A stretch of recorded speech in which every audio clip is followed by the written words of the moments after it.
All right. Welcome, everybody, to the weekly Probate Mastery Group coaching call. Lots of new names here, lots of familiar faces. Before the recording started, Alan and I were just talking about his brilliant brand of Think Outside the House and how he's trying to transition from law into more investing in brokerage and get his brokerage partner to transition kind of from brokerage into crossing that divide and on investment and brokerage.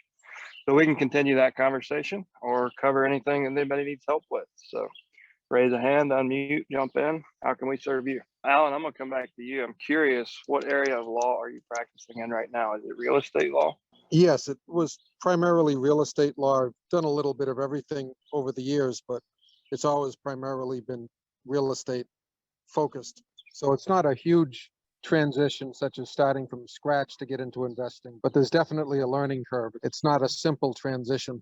Okay. Anytime I see like folks with other professional designations or licenses, my mind goes, ooh, how can we turn this into a USP for you, right? So tell me what you're thinking about. How can you leverage your law license to gain credibility in this space and make starting the conversations easier? There's no doubt it definitely gets me in some doors that other investors find more difficult. I can't deny that. It definitely gets phone calls returned and or picked up. So that is an advantage. Of course, then you run dozens and dozens of titles a day, right? At times, yes. In a given week or a month, yes. What does it cost you to run title on a property? Oh, for me, if I'm doing it myself? Yeah. Virtually nothing. It's really just the time, and where everything's automated or online today, it's rather simple. That is one value add I bring to any group, as well as skip tracing. I've been skip tracing for years, so that's not foreign to me at all. You have Lexis? I don't. Yeah, none better. Like that database is because they have double match points. So here's what where I'm headed with this. I think that to really differentiate yourself, and you could also do this to the attorneys, you could proactively run title on the probate list. So if I run Probate Plus, are you a subscriber to probate data from all the leads? No, not yet. Nope. Okay. So all the leads, I built an augmentation over there called Probate Plus. And what we do is we take all the county probate data, and then we built a system that goes out and it'll bring back all the real estate they own, even if it's held in trust or entities. And it's all based on double match points. So it's about 93% accurate in all of my testing, but it can cut your marketing costs drastically. But what you could do with that, imagine if you were to get the probate leads already with real estate owned information. And when you reach out, you actually send them, maybe it's just a preliminary title report, but your offer is, hey, I'm an attorney and, serve families in probate.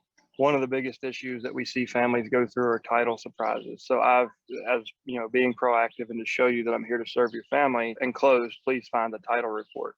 And chances are they don't review title reports a lot. And they may just say, please call with any questions you might have. But that's something you could do to really differentiate yourself. And it's going to show as like a $450 value, right? And you could present it that way. Like we charge the value Retail of this. Sure. Every estate pays $450 for the title on each parcel. And this is something we include for free because we realize that most estates don't have a lot of cash in the bank account. We want to make sure that there are as few surprises as possible. But it's something you could do. Like you've already got the law license, you've got the systems in place, you can do it. It's a low cost, no cost, but a very high perceived value. So think about that. Like, how can you use your current profession to really differentiate yourself from a marketing standpoint to start these conversations? Once you get the conversation started, this is pretty fun and easy. The hard part is getting that conversation started. And that might get you a lot more attention than anyone else that might be mailing or calling. Yeah, that's a great idea. Now, of course, in Massachusetts, I'd probably be obligated professionally to reach out to the other probate attorney if he's been appointed, but outside of Mass, just be another investor anyway. So you said that because that was going to be the second part of this. You should also, on that letter, say enclosed preliminary title report, copied the attorney name, and just send them both. So you can tell the attorney, listen, I understand you're probably going to do title or whatever. But write a letter, attorney to attorney, B to B, and say, this is something that we do. We're looking to serve families in this space, not as a probate attorney, But I just happen to be a real estate attorney, and I'm not sure if you have these systems in place. So here's something free. Let me know if you have any questions or need me to run title on anything else, and start those attorney conversations. Yeah, that's a great idea. Yep. Could you expand a little on that? Did you call it double match? Let's say it's John Doe in St. Louis. There could be 16 different John Does. So we're not going to match just on first name, last name. We have to have another variable. So we want a first name, last name match, but also an address match. And that might be a tax mailing address. It may be a residential address. It may be an LLC registered agent address. It could be a phone number, an email address, whatever of all those data points we have. We want to make sure that no less than 2 match. And that greatly increases your likelihood of having an actual match, like the correct skip trace result, or in the case of Probate Plus, the correct property record. But that's how LexisNexis does their database. That's why I asked if you had that. So they have at least 2 matching data points. That's why they're so accurate. So they're looking for John Doe at St. Louis that lives in zip code 12345 and has a phone number, a matching cell phone number to what you had or whatever. So you can start with 1 data point, like first name, last name, and as long as you can match, or you can start with 2 data points. As long as you can find 2 matches, there's a high likelihood it's the right John Doe. Keeps you from chasing a lot of red herrings too with the single matches. Yes. Great, thank you. Hey, Chad, can I ask a quick question? Yeah. So he's already aware that there is another attorney involved. Is that correct? In most cases. Okay, I wasn't clear on that. I thought he was going to try and be the attorney for them as well. No, so he's in real estate investment and real estate law. And got so it. he shouldn't be a threat to the probate attorney. He's trying to earn the real estate conversation, not the family, the probate case. However, 20% of those are not going to have legal representation, just statistically. So those are the ones that he can still turn into attorney referrals. And that's how he can really show them that he's not competing with them. He can actually deliver probate referrals to their office to help build some of that trust. Got it. Thank you. And do you think that would be beneficial to the rest of us to employ this kind of tactics or this kind of value add if it's easy to get title? Because title is easy to get, I think, and cheap for most places. Yeah, anything that's, low cost, high value, perceived value is a really good thing to do. Like every once in a while, we have appraisers come through the class and I'm like, you should issue an appraisal report for every single family because they can knock it out, in pretty short order, and they can present that as a $500 value. So it really shows that you're leading with value. That's the mantra of provide value first. Anything like that if you're in a unique position to provide things like that competitors might not be able to because it's too expensive or they haven't figured out how to do it affordably, is a great thing to do. Awesome. Thank you. So some of the ideas, we've discussed in the past, you can buy blocks of services, right? So even if you're not an appraiser, but you wanted to offer that, let's say you want to budget for 10 free appraisals a month. And you go to a local appraiser and be like, hey man, you charge $500. I'm going to prepay you on a monthly retainer. I will prepay you, but I want a $250 rate. And then those 10 are going to be your prime leads, like the ones that are in that high price or that really fit your buy box. Like I really want to buy that house. And you could offer them those things, whether it's an appraisal or title work or anything like that. But you can negotiate with other vendors to get basically bulk pricing by prepaying them. And last week we talked about the cash flow roller coaster. Appraisers aren't immune to that either. Like everybody has those feast and famine times in their business. So you're basically giving them a cash advance for discounted services in the future. So you can, even if you don't have the skill set or the systems in place, you can negotiate that at a rate that your competitors can't or haven't. For example, you could offer free personal property appraisals by having your estate sale company do that, and they shouldn't charge you to do it because they're going to have an opportunity. You're setting them up for an A+ appointment, right? So the biggest challenge, Mr. Seller, one of the biggest challenges we see most families go through early in the process is they're not sure exactly what heirlooms are worth, if anything. And oftentimes a lot of people end up disposing of things that are another man's treasure. So what I'd like to offer for you, I know you're early in the process and this seems overwhelming right now, but we find that, any step toward in progress is usually, helpful. So we reach out early and we'd like to offer you a free personal property appraisal.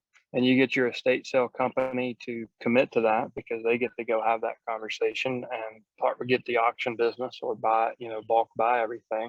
But that's another example of something that's not going to cost you a ton. You're spending social capital, not dollars, but they're getting something in return. So it's a high perceived value for your partner. Awesome. Great ideas. Thank you, Chad. Yeah.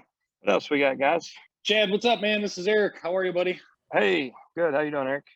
Hey, man, I don't have any wins to report. Today, I'm 3 for 3 of disappointing turnouts. One that goes 15 months back, that there's not much we didn't help this family get resolved.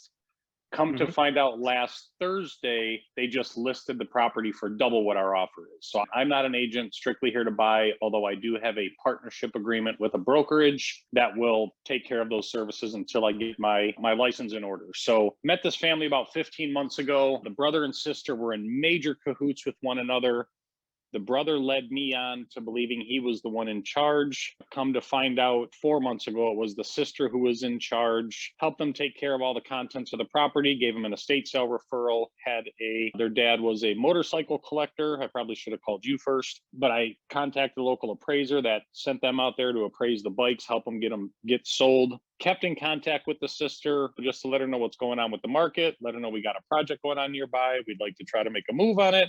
Communication was going great. Just before Mother's Day, she kind of went cold. No, we were kind of texting back and forth every week, just went cold out of nowhere. I'm trying to figure out, she has a really low rated attorney that represented the estate. So I don't think the attorney really had a strong influence on saying, hey, list it with this person over here. The only thing I can think of, it was just a matter of timing on that one, where an agent happened to call or text or reach out at the right time and ended up getting that listing. Now I still have my offering with them. I'm just trying to figure out, where did I go wrong? It feels good that we're able to help them. I can't run a charity for a living. Yeah, I understand. That's a tough one, man. So I think only she can tell you where you went wrong. And I bet you're right. Someone in brokerage with the skill set in this space probably took your deal. Okay. That's a really good teachable moment why everybody on here, if you don't have a license and you don't want one, you better have a right-hand man that does. So you could have been having that conversation all along, and it would have been an options conversation versus just an acquisition conversation. So with a slant toward the acquisition, like you would be talking more about that, but letting them know that if you do decide to go a different route, we've still got your back. And I think they would have trusted you to do that. Let me ask before I assume, did you ever talk to them about brokerage and your team providing that service? I did. When I first met with the brother, I gave them all the options of what they can do to help displace the property. And when I finally converted over to talking with the sister, who's the personal representative, she said it over and over. I just want to sell this place and be done with it. I don't want to have to list it. I don't want people marching through my dad's property, looking at belongings. I just want to sell it and be done with it. Sell it and be done with it.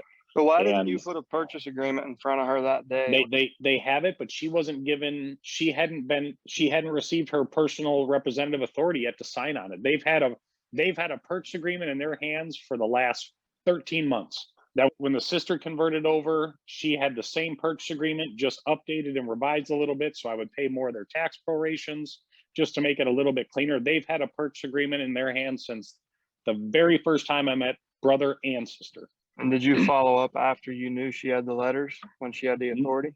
So it seems like she almost went dark on me at the point, because I was following up with her every week, just keeping in close contact, anything I could do to help, anything, she lived about 90 minutes away. I live right around the corner. So we offered to take care of anything she didn't want to deal with. And I followed up with her weekly. And it seems like right about the time she might have been getting those letters of authority is when she kind of disappeared. You got beat by your competition, man. Okay. A realtor got you. I mean, I would almost guarantee you, as soon as those letters were issued, like it came, it was public record. Someone used the strength of the retail market, and it's pretty hard to compete with that. It sounded like she had a super high level of motivation, but money must have been more important than whatever was creating that urgency for her. So last Thursday, I woke up, seen that the property had been listed, sent her a text at about 7:30. I really just wanted to be done with it, but I told the agent about your offer. I'll have them reach out to you. 12 o'clock Thursday came around. I still haven't heard from the agent. Send her a text, never responded. I called her at 1:30. She literally said she just woke up. 1:30 in the afternoon. This is your listing agent. You know, how do I even go on the attack for somebody like that? I'm like, man, here we are armed to the teeth and helping you guys, you know, through and through. And then you've got an agent who slides in at the last minute and is sleeping at 1:30 trying to, you know, your listing's fresh on the market. If somebody wanted to schedule a showing, they can't get a hold of her. What was your So- acquisition price? 80,000, What's the list price? 119. And it's a blade job. The house needs to be bulldozed with a new house going though. It's literally dirt value. Did they tell you how long the listing term was? 90 days. And I drafted an offer giving the agent both sides of the commission too and sent it right over to her office because I knew she wasn't going to get on it that day. So I drafted the exact same offer that I sent over to the family, gave the agent both sides of the commission. You know, the sellers are going to get the same thing minus commissions at this point. You put an expiration date in the offer on the offer? I did today. Never heard back from anyone. Okay. I'm to the point now where I don't even like filling in prices until I know I'm ready to get a signature. I'm really to that point. I'm just getting shopped around so much. Is she the principal? I'm guessing she's not the principal broker. She is not. I actually know her broker her brokerage is the one that I have a partnership with to do my listings. Her brokerage, the actual broker, not the Okay. office. We're going to get off this call at 4 o'clock. End of business. Does your offer expire at 5? It does. I would call him between 4 and 5 o'clock and say, listen, man, you know, one of your agents is supposed to be acting as a fiduciary, but I haven't heard back and this offer expires in an hour. Can you step in and get him involved? If she's trying to sweep your offer under the rug and, you know, there's some details we're missing here somewhere, right? And I would use her broker to hold her accountable. Okay. Perfect. You've done everything right, man. There's not a suggestion that I could say you should have done this differently. I would have done exactly what you've done, even up until this point, like seeing the listing and putting the offer out there with the terms you had agreed to. That's exactly what I would have done. Yeah. So I would just use her broker to hold her accountable. And, you know, if the family, you know, they may have been expecting 10 offers and they haven't gotten any. So they might see your name and be like, oh, crap, we should have just taken it. But I think that's what I would do. Okay. If it doesn't work out, if they don't accept your offer, definitely put that one on the calendar because it's likely to sit for 90 days. You can call. All you have to do is call before 1 o'clock in 82 days, right? You don't even have to get up at 6 a.m. to call that. Would it be wise for me to start mentioning to these families that maybe you want to exclude me from the listing agreement? So in the event my number nets you higher than what you might get on an offer from the market, you can just say, hey, I'm gonna go with this other guy here that I asked to be excluded from the listing agreement. Yeah, that's a great idea. Okay. And at that point, I can't contact the agent to get my backup offer there because then I've got a relationship with that agent regarding the property, correct? Not necessarily. I mean, as long as you don't negotiate price and terms, you know, if you're just talking to them, there's not necessarily an agency relationship. Okay. Perfect. So you can gather some information, but when you get into price and terms, then it's at least implied AD. Okay, great. Awesome. What about the other two? Like, were they as surprising as this one? You know, so the other one is a gentleman in California who's the personal representative for his nephew. I submitted an offer to them for $340 for a lakefront property. He really wants to do the offer, but there's an ex-wife that still has a portion of the estate under her control, and she's fighting it very heavily. And since she's here in the state and the personal representative is down in Texas, he's not really wanting to raise much of a fuss about it. So he won't really put me in contact with the ex-wife. She's pretty adamant about just listing the property on the open market, and they'll get. And the ex-wife is his stepmom? The ex-wife would be his, let's see, it's his nephew was the one. So he is the uncle of yes. Yep. It is his nephew's ex-wife who still lives in the upstairs of the home. So when they divorced 19 years ago, they never moved out. He took the downstairs, she took the upstairs. They lived totally separate entrances. And he said she is not releasing anything until that property hits the open market. And she will even go as far as contesting the court. On the open market, that property would probably sell every bit for their asking price of $425. We're only up $340. Not much room for margin. And then the other one, I haven't been totally told no yet. She gave us a net number that she really wanted, but she also wants us to take care of all the contents. There's a barn full of literally just scrap metal that needs to be hauled out of there. I could probably have my scrappers get out of there, but there's a lot of cleanup that has to be done. She told us she wanted to net 200 grand We offered her 165, plus we would take care of all the contents. Now, I do know that we're the highest offer that she's got so far, but I also know that she really is going to struggle to get that place cleaned out. And then she's going to want to list it for 2.25. So we haven't fully lost out on that one yet. We are the highest paying bidder. We're still a ways away from, you know, that one we really had to put our best foot forward, and there's not a huge margin on that one. It's just kind of a win to make me feel good about. What's your disposition strategy on it? So we'll just rehab that property. You know, we'll clean it out, renovate it, and probably list it for around the 275 mark.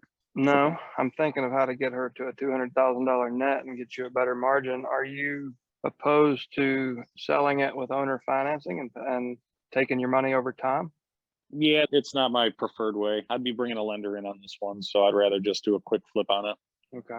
Are you saying like doing an owner financing and keeping her included, cashing her out and us holding the financing when we sell? That would be ideal. The other play could be you're bringing in a lender for the acquisition on this one, right?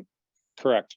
What if so you've heard me talk about partnering with the estate. So you establish a basis value today, which your opinion of that is, you say 165? Yes. So if you can agree that 165 is the basis value, you take all the financial risk, you roll the home into a land trust or a fresh LLC, you're a 50% partner, general partner, they're a 50% limited partner. You do the work, you bring in the construction and the capital, and your broker lists it and sells it, and you split the net 50-50.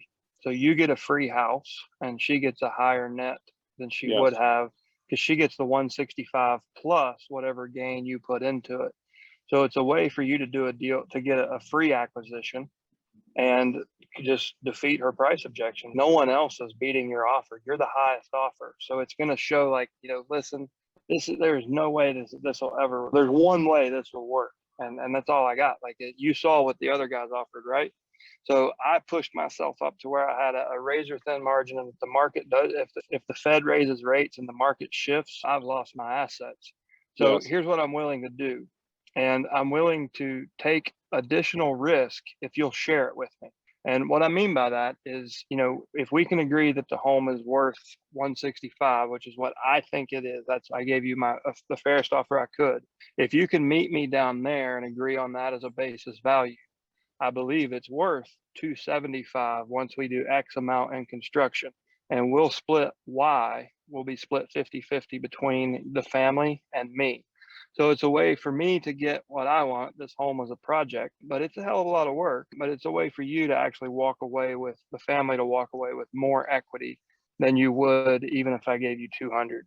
So we don't fork out the acquisition. We just put in the rehab. Do they get any interest on that? Or, I mean, or is that just something totally left up to be I mean, primarily we don't want to have to give them interest on that 165, or is that something we put in there? No, you're not going to pay interest. You're literally like you can use an Allen Knowles jump in if you want. Like I've used land trust. You can use a series LLC, like a fresh LLC. You can address it in the operating agreement or your trust documents.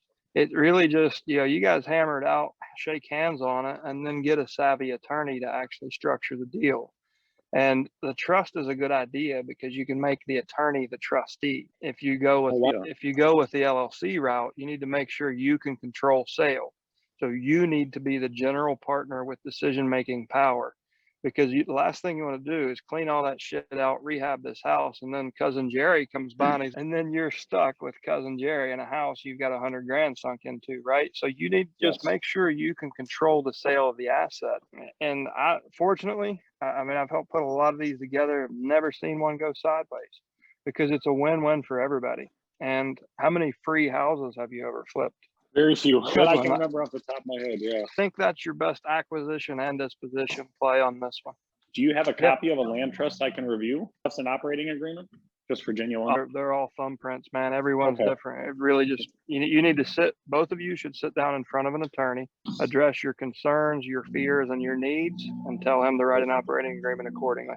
Perfect. Now, should I wait for her counter before I give her that option, or do you think I should do it before should I call her now and say, hey, I got another idea, or should I wait till she comes back and says, you know, what if she does consider my offer? And then Are you expecting a counter from her? Did she say, I'm going to get back to you with my number? She said she needs another day to think about it. So I don't know if it would be wise to reach out and say, hey, I got another idea. Maybe that's just going to make it maybe that'll make it so complicated. She's like, gosh, I really should just consider this cash offer and get it done and out of the way.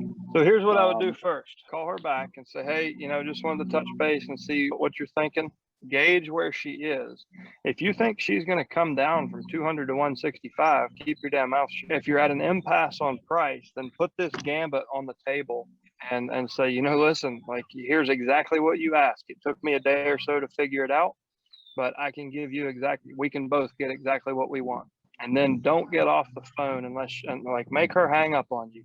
And if you can do it in person, do it in person. Perfect. Awesome. I love it, man. Hey, Go Chad? get that one. Yes, Alan. Yeah, I think the term of art, if I caught all of that conversation, was a novation agreement. I think that's what you're referring to, where you're working with the homeowner. Okay. I yeah, learned something today. I think that's what it's called, and that's part of my learning curve too, because it's a bit of, the creative finance realm, which that's one of the strategies that I've heard of employed in situations like this. Novation agreement. There you go, Eric. I will look into that. Thank you. Hey, Chad, it's Anton. Hey, so this sounds really intriguing what you just mentioned. It almost feels like it would be something that, for me, it would make a lot of sense to be my go-to strategy right off the bat. I mean, if you can acquire an asset for zero, my ROI is obviously going to be infinity, right? And right. Sounds like I'm giving up a little bit on the flip if I were to do a flip. But I mean, it's so easy to present it to the seller as, hey, I'm definitely not going to be making as much as I would if I were to buy it from you and then rehab it and resell it. I'm willing to do this kind of thing, right? I'm trying to poke some holes in this right now and look for objections on the seller side, but I can't come up with anything. You're going to have a hard time poking holes in it. It's just people don't do it because it's different and it's scary, right? Like one of the first guys I ever coached in this space, he unfortunately passed away at 50 years old, thanks COVID. But he did this with family farms in Central Oak. He would get in the path of progress. He would find probate homes that were near major highways or employment centers. And he would take a farm, that might have an ag value of $200,000, do exactly what I just said, and turn it into a $2 million subdivision. So he was doing 1 or 2 deals a year, making over $1 million, and he mainly is legitimate. I've got friends in the Bay Area that have done this, like most homes in the Bay Area, like the mid-century ranches that would be $500,000 home. You just go in, partner with the family, establish a basis value, tear the house down, put it back on the market as a pre-construction project with plans and permitting in place. So it's a legitimate strategy that the family ends up making a ton more money. And they share the risk with you. And the one thing I will say, guys, like a caveat to this, if you're new and you don't have a proven system for flipping homes, if you don't practice with other people's assets. So if you have a system, like if you've done this before and that you can get in and get out on a timeline, you get contractors you can trust, this is absolutely something you should add as part of your strategy. If you've never flipped a home, and you're doing it alone without a mentor, don't practice on someone else's asset first. Because if it goes sideways on you, then they're likely to be all fingers will be pointing at you and they may come at you.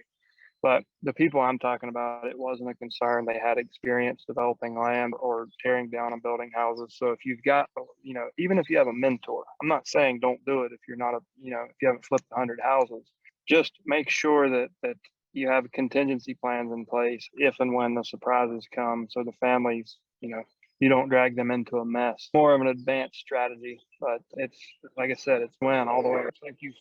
Just getting started in this, and I went up and talked to the personal representative, and he said, our court date is mid-June.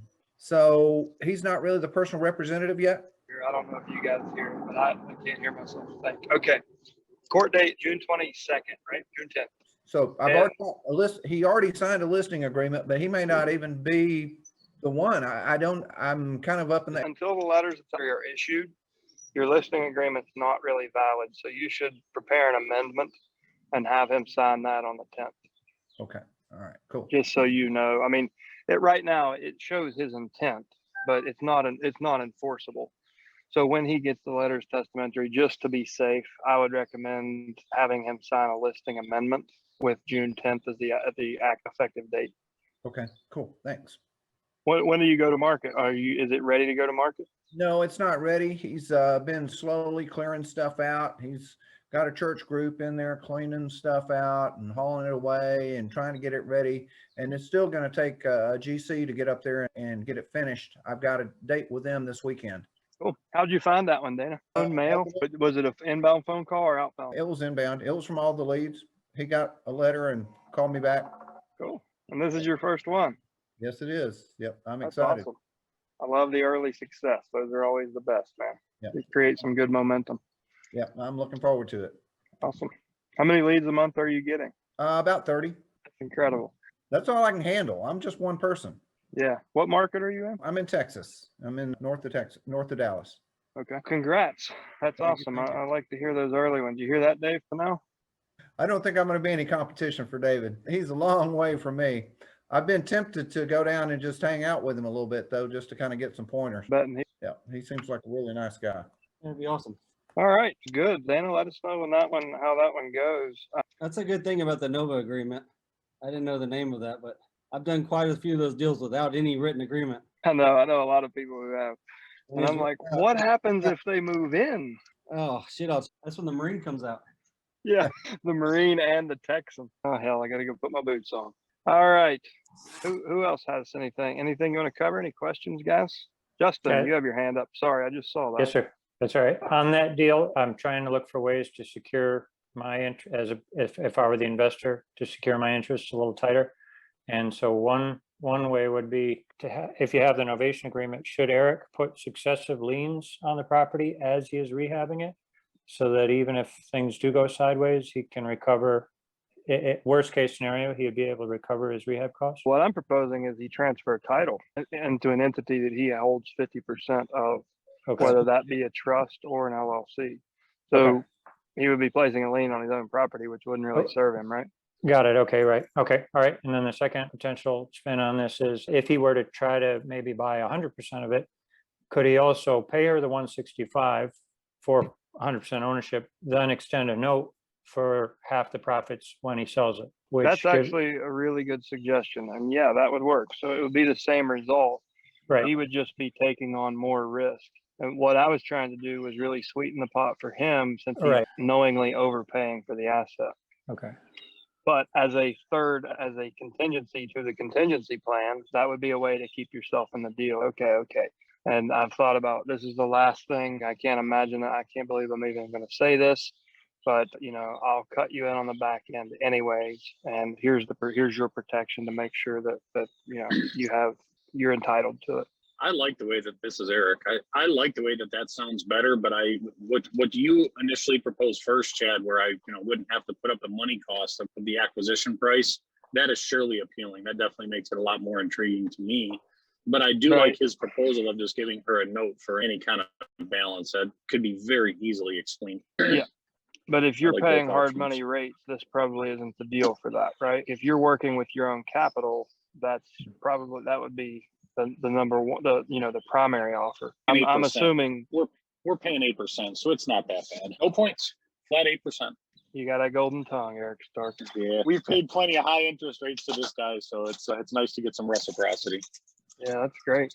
How many private lenders do you work with? So we have 4 that we've used the same 4 guys. Actually, a lot of these people started out as buyers of ours, agents of ours. Only one person was a complete, just a pure lender, no other business interest at all. But our 2 best lenders that we have right now started off as buyers. And then we just kind of stopped wholesaling properties ideally. And, they're like, well, we just want to try to find a way to make some money with the money that we have. So why don't we just start lending it to you guys? So they've been around for a long time.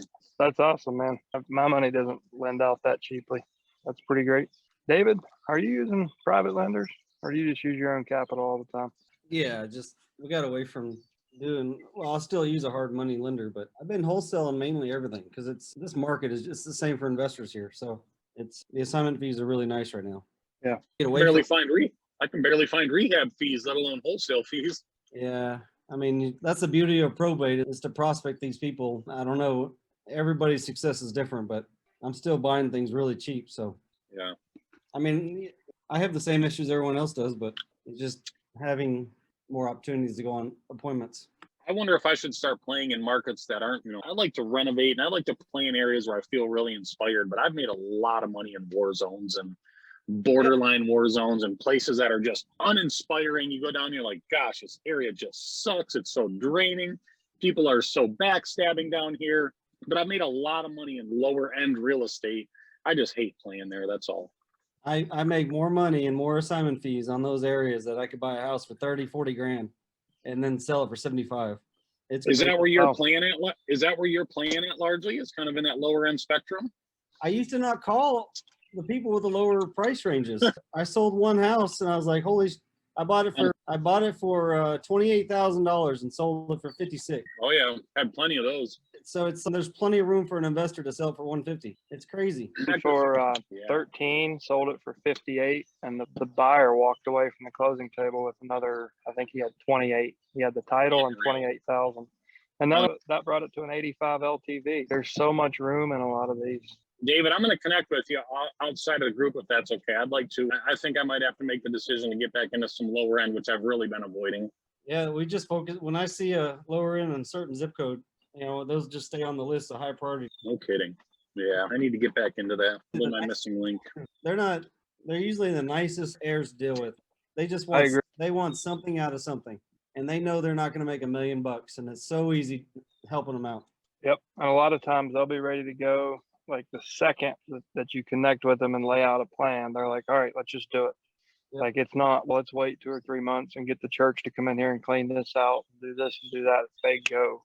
That's right. No more. I'm back in the low end territory. That's where probably the most success I've had is the below $100,000 purchase agreements. I can agree. My band was 50 to 150 were certainly the easiest deals to get, and they were easy to work, very low maintenance, very grateful clients and The cool customers. thing about that is when you go into one neighborhood and go on an appointment, there's another 50 houses that are distressed Oh man. that you can put into Deal Machine or these prospecting machines and just call them for cash opportunities. It's nuts, man. I've added The thing- 1,000 properties to my Deal Machine, and that's just another list to call on. Absolutely. Yeah. Seems like every house on those street needs to be tagged and called. I'll be more than happy to call them. One of my friends in Austin bought a whole block that way. Literally bought a block. I don't know. He bought, I think it was 44 houses, all contiguous, and he just retailed them out one at a time. I love that. So now we're making progress, guys. Yeah, most people do. Forever I was building up my website to be $1 million listing agent. And I was going on that trajectory since 2010 until Probate took over. And now I'm in my shorts and a t-shirt hanging out in my, I got 2 appointments today later this evening. It's incredibly switched of opportunity. It's just crazy. So when I first came out of, I moved from Maui. My median was like 1.35 when I left. Damn near double that now. But I had this, always had really super high end marketing collateral and nice websites, and I'm always driving the price up. So I kind of brought that into residential with me, like that's standard. I'm like, I need to be a luxury agent. I'm only going to do luxury or commercial. But it represented such a small section of the market that I moved into. I was just spinning my wheels.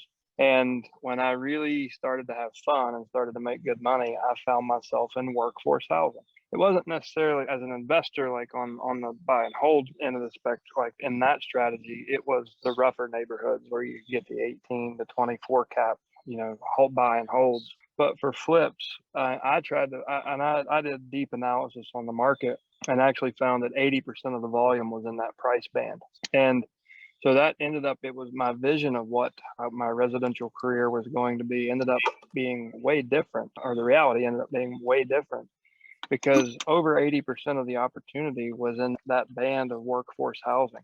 And that's where it's at. And I hope that the 1031 exchange I hope it comes off the chopping block, because if it doesn't, every hedge fund in America is going to be coming for those workforce housing deals, because they can't make gains over $500,000 and play any of them that are playing the 1031 game. A lot of them aren't. you're going to see a lot of investors move down into those lower priced assets from multifamily down into single family because they can't play the tax game anymore, potentially. But right now, I still think it's one of the safest asset classes of all asset classes in America. Is workforce single family homes is a great place to specialize. It might not be sexy, but it's lucrative as hell and easy. Yeah, I mean, it's been wonderful. And we have a lot in our market in Dallas-Fort Worth. Majority of the houses were built from 1960 to 2000. Now they're really building outside the loop, and that's most of these houses are within a 5 to 6 mile driving radius of where I live. So it's not like those poor guys in Phoenix that have to drive 7 hours to get to the other side of town. Oh wow, yeah. Maricopa County is like massive, and some of our folks there, they're literally 4 hours from an appointment. Most folks will kind of just refer that one out. But so what's the future moving forward with your group? I'm gonna show up on a riverbank somewhere in Michigan next week, talk about walleye fishing. So I actually made a choice to kind of come home and just be with family for a bit. I have aging grandparents that aren't doing well, and I quite honestly have just taken a bit of a break. But it's interesting, like as we've had these conversations, they've really deviated from the conversations we used to have over at All the Lead. But just what we've discussed on this call today, it's a lot more fun. Like where the more creative things, the higher profit things. And I'm really focused on getting clear on what that is. I would ultimately like to give you guys the systems and the training so that this isn't just a 5-minute conversation. It's the how-to for anybody on here that's what are they even talking about. And I'm also talking to some other gentlemen who we may be doing some course collaboration. So like Chris Prefontaine, I've been sending you guys to him for creative financing knowledge. We're doing some stuff together and potentially maybe doing classes together. So I'm trying to sort out, do we focus on this in all the, death, divorce, downsizing, and, there's one I'm missing there, but like distress, do we have a general conversation on that? And I'll show you how to get those leads for free or hardly almost free, or do we stick with, with just the probate conversation? And the quality of people is what I'm really focused on here. So quite honestly, whatever you guys need, I'll build. So that if you want to offer feedback, the beauty of this is we've got a really good group and a really good culture and a broad diversity of skills and expertise here. So I thought I was moving toward estate mastery and had it all laid out as a 24-hour master class, but it was all really specific, on the probate stuff. And I just feel like now maybe it needs to be a little bigger conversation. Yeah, I agree with you. I'm open to it. I could get on the Thursday All the Leads call, and this should be completely different because everybody else is on there too. So just talking about the lower end stuff, we all make the mistake of thinking those are where the money's at, and it's really in the rehab business. It's, the smaller the deal, the more profit normally, and it's faster. So what's your market median, David? What's your average acquisition price? Below 100. It's between that 175 to 180 range, and they're reselling them for 250, 300,000. I just bought one in Hearst for 160, and they'll sell it for 300. So there's plenty of room for the investor. And how big is your buyers list now? I keep it real minimum. I have 42 people, 52 people. But you trust them all? I've met them all at a coffee shop or somewhere, or had long conversations with them and qualified them. I don't want people taking my deals from me or telling me they're going to buy something and not buy it. So I do keep it small. And I know a lot of people say get the biggest list you can, but I disagree with that. Like mine, I had 138, but it was curated the same way yours is, by looking them in the eye, right? I had 14 that are buying holds, and they get priority. They get the house 24 hours before everybody else. I'm sure, because they'll pay a 20 or 30% premium over your flip guys. Up to 92% ARV, and I'm buying them at 60 and below. So right now I have $78,000 in assignment fees and escrow. It's amazing. Great, man. So I want to hear anybody on here inspired by this, but you're scared to death to step into that space and buy a house. That's a good question. Dana, let's unpack that. We were all scared shitless the first time we did it, but then, oh my God, that's a $25,000 check. I want to do it, and I have threatened. What I have not had is I haven't had anybody to bounce off of, and now I do. And I'm plumb excited. But let me tell you how much risk you have in trying it. It's amazing. You have contingencies in your offer. And you know what I would say that to raise your confidence level, go build your buyers list first. Go get that first relationship with a landlord that you can really trust. You know he's in acquisition mode. He's looking to buy. And then you'll have confidence. When you look a seller in the eye, you're like, listen, you know, I can pay, you can sell this home right now and close in a week for X. Now you're going to sign it as, you know, my LLC and or signs, and you'll call the seller back and say, listen, we came up with a capital shortage, or I'm bringing a partner in on this one. We're going to assign the contract to ABC LLC from my LLC. And it's a smooth transition. I've never lost a deal on an assignment. Have you, David? Nope. If you're just transparent with the sellers and you're honest and be like, hey, listen, you know, I take advantage of every opportunity I find, but I bit off more than I could chew. I'm going to let this one go to my partner. Nothing changes for you. Bottom line will be the exact same at the closing table. Are you okay with that? All right, perfect. I'll have the attorney contact you. Call the closing attorney and say, okay, I spoke to the seller. You take it from here. And I've never, ever lost one. And I've had, you know, $50,000 gains, and they don't care. If you know, they get what they got what they want. But you can always double close it too. If you're making an absurd amount and you don't have a good relationship with the buyer, you can double close. You're going to pay some, you know, higher fees, but you really don't have any real risk to get into the space. It's one of the highest profit, lowest risk ventures you could ever do. Dana, are you a real estate agent too? I'm with Keller Williams and McKinney. That's perfect, man. Do you have an LLC set up, Dana? I do. Okay. And does it hold assets, or is it you just have it there to be ready? It's there and ready to fill. Okay. There's nothing in there. Yeah, Dave, I want to get down and see you sometime, but I really feel like I need a little bit more experience so I can kind of know more about what I'm talking about before I come in there, and you know, I won't even know the right questions to ask. Yeah, I've just always been the guy that jumps in then asks questions. So I jumped in. I mean, I listened to all the leads calls forever before I bought the leads, but after that, I just jumped in and wished for the best, and you know, now it's 90% of my business. Wow, I love it. I bought 30 real estate yard signs, and I think I have 25 of them still in the box. I don't use them anymore. I'm down to 4 super boxes.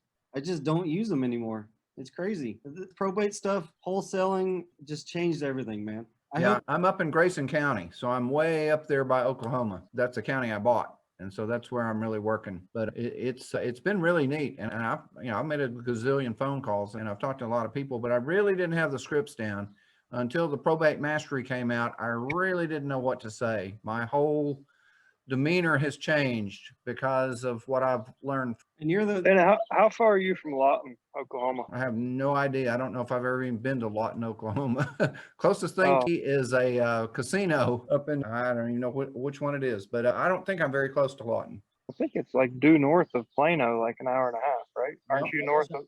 I guess I'm close then, because I'm about probably 45 minutes, probably 30 minutes north of Plano. So the reason I ask, so Jay Kinder, friend of mine, he's an EXP guy now, but he cut his teeth in Lawton, Oklahoma.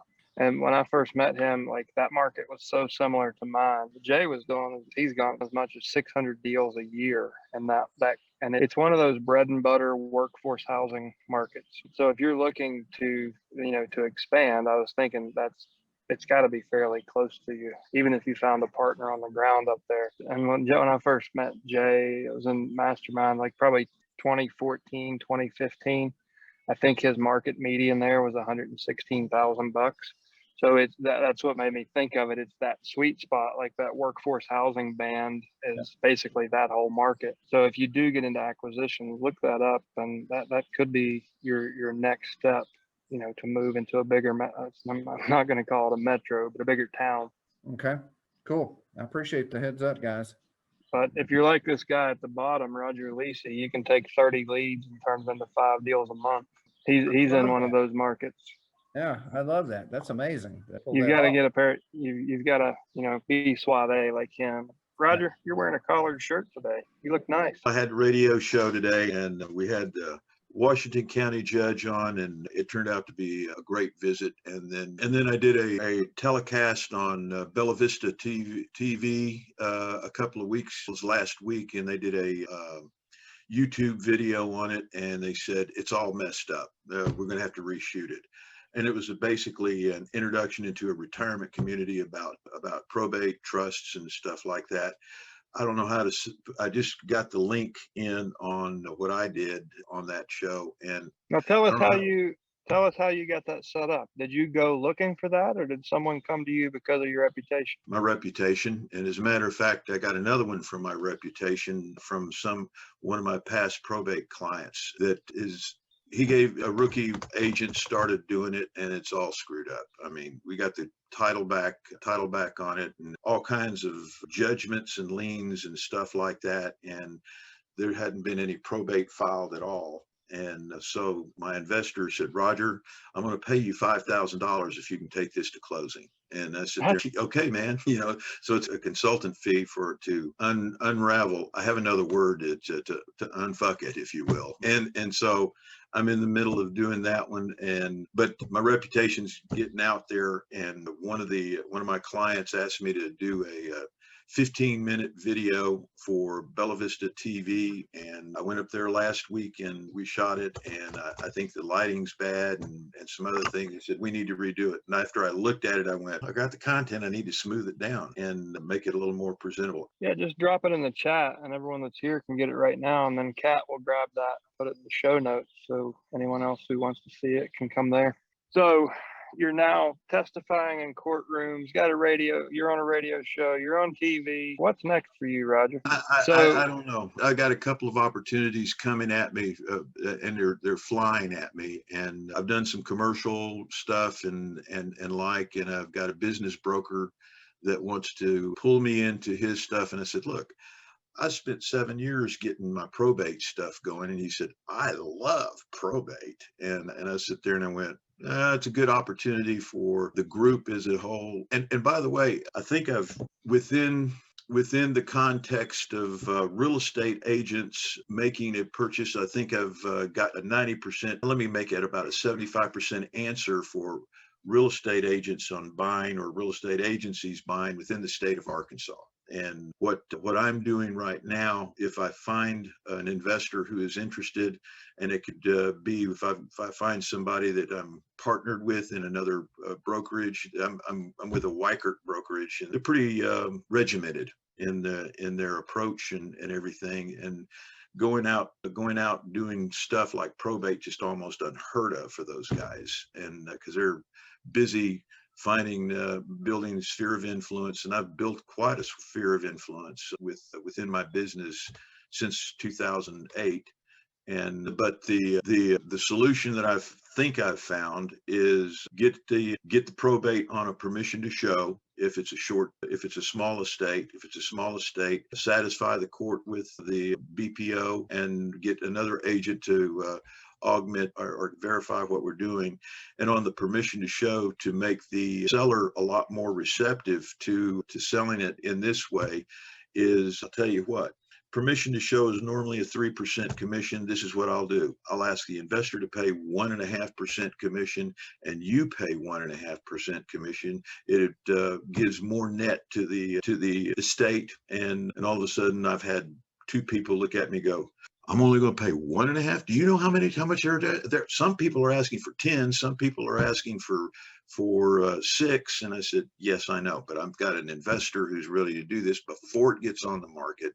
And then I've got to navigate the process with court, and the court doesn't mind as long as they're getting what they more net than what they would have normally gotten. And I tell the investors, I'll do it for you at this point, but you're going to have to give me the back end of it. When it comes out of the flip, I'm going to get to sell the flip. And there's a good chance that I can get both sides of that because I'll have an advanced marketing, word of mouth marketing with my other buyers and the like. So it's just another way of keeping it within the agency, satisfying the brokers okay with it. But I'm sitting there going, what can I do with if I had an investor and a business brokerage behind me doing that, I can probably do that. And Dana, as you progress into this, guy's one to watch for you. I called him out for a reason. You guys are in similar markets. He's even, in Arkansas, you're in North Texas, but it's, I think, probably similar price points, similar markets, similar lead counts. And you hear what he's doing now. Mhm. So with just a few years of focused effort, he's, you know, and Roger, you're paid when you testify in court, right? As Yes. an expert. Yeah. So he's a paid expert. He gets the divorce listings just because the probate attorneys trust him and his expertise so much. He's invited to radio shows. He's invited to do TV spots. And that's what can happen in small town America. You know, it's just because you're not in LA or Phoenix or somewhere else doesn't mean you can't make a damn good living at this with very little competition. Roger's somebody that's in a very similar market to you.